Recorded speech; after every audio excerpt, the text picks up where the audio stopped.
السلام علیکم ورحمۃ اللہ وبرکاتہ۔ آپ سبوں پر اللہ کی رحمت، اس کی برکت نازل ہو۔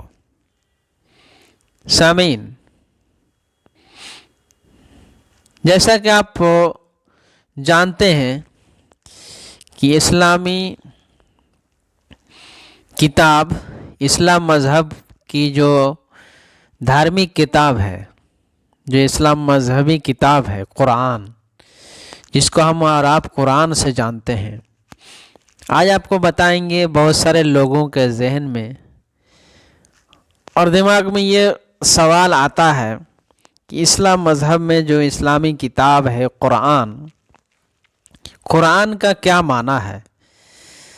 آپ کو دیکھ کے اور سمجھنے بھی آ رہا ہوگا کہ قرآن عربی شبد ہے، عربی لفظ ہے، اور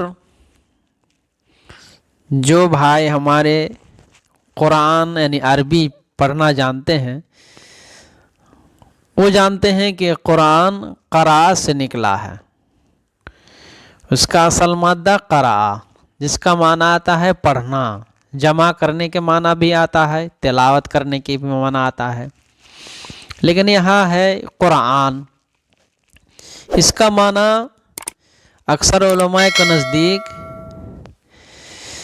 اور اکثر مفسرین کرام نے قرآن مبالغہ کے معنی میں لیا ہے، یعنی کثرت، یعنی زیادہ پڑھی جانے والی کتاب، برابر پڑھی جانے والی کتاب، یعنی ایک ایسا کلام ہے، ایک ایسی کتاب ہے جو بار بار پڑھی جانے والی ہو، زیادہ تر پڑھی جانے والی ہو اور ہمیشہ پڑھی جاتی ہو۔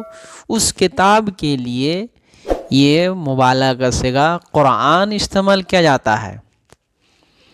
اور آپ کو یہ پتہ بھی ہے کہ قرآن کا مادہ ہی پڑھنے سے آتا ہے، اور فعلان قرآن اسی کے وزن پر یعنی مبالغہ کا معنی دیتا ہے، کثرت سے پڑھی جانے والی کتاب۔